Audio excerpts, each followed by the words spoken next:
انا ما طاحتش بالي كاع انا هذيك الخبزه العجيبه راه هي غدير لي هذيك الحاله.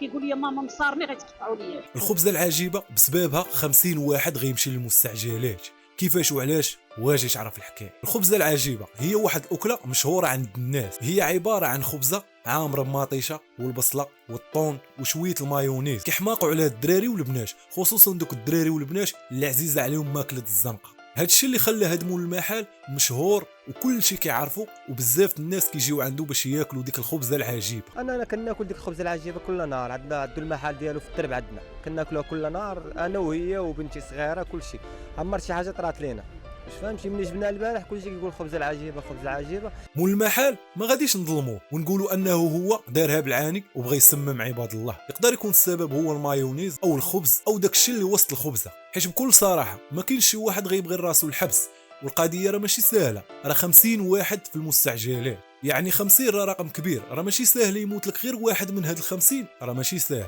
العجيب عمري ما اكلت انا.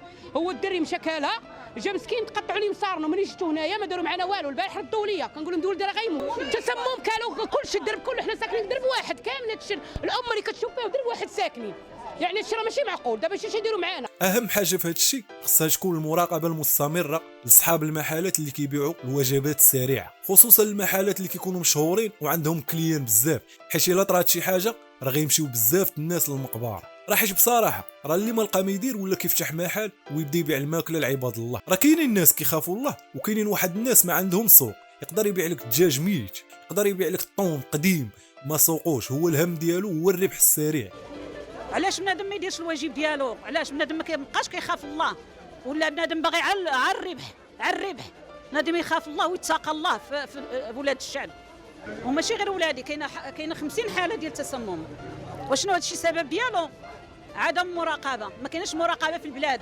وخاص حتى الولاد والبنات ينقصوا من الماكله في الزنقه. راه ماشي حيت غير بنينه نوضوا كاملين نمشيو عند داك السيد، ولا حيت غير صاحبتك قالت لك راه ماكلتو بنينه تنوضي تمشي تاكلي عنده. راه حيت بنادم راه مسؤول على الروح ديالو. راه حيت الروح اللي فك راه عندك امانه خاصك تحافظ عليها. راه عرفتي كاينين شي صحاب محلات كيبيعوا الدجاج ميت، وانت باش غادي تعرف ان هذاك الدجاج ميت ملي كيكون داك الدجاج فيه العطريه وفيه البصله ومعاه الثومه ومعاه المقادير، انت غتاكلو غيجيك بنين. ولكن داك الدجاج راه فعلا ميت. راك ما غاديش تفرق ما بين الدجاج ميت والدجاج حي.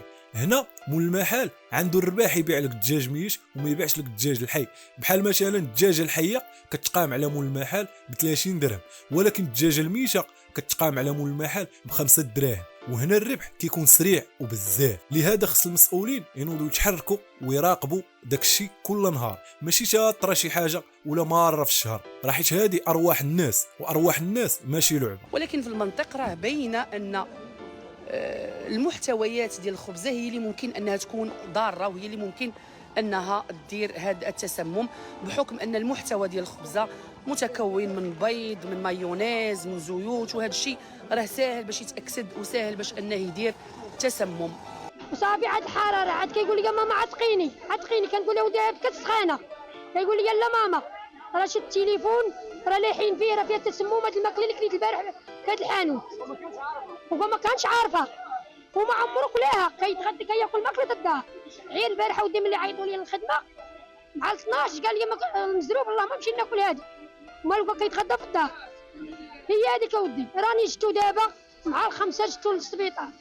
راه داروا لي غسيل المعده ولا المصارين وراه دابا كنفلفو. دابا راه مدخلينو.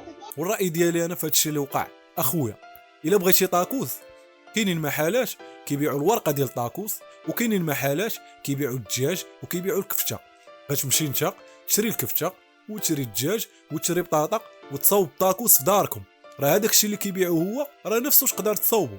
بغيتي تصاوب بانيني كذلك سير شري بانيني وسير شري الكفته ولا شري الصوصيط وصاوب بانيني في داركم. غير الناس قاشيلهم العجز، اي حاجه شافوها كيبغيو ياكلوها. ولا مثلا شي اكله دارت البوس كنا نتلاحوا عليها. ما نكونوش هكا، نكونوا عندنا واحد الشخصيه كنتحكموا بها حنا. ها شنو ناكل وها شنو ما ناكلش. ماشي يقول لي صاحبي واحد خونا كيبيع واحد المقله زوينه نتم غادي معاه ناكل. خصني نعرف داك مول المحل واش كيبيع داك الشيء نقي واش ما كيبيعش داك الشيء ميت.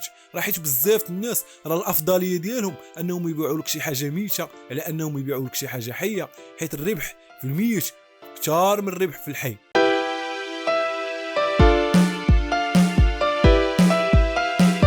العيبي.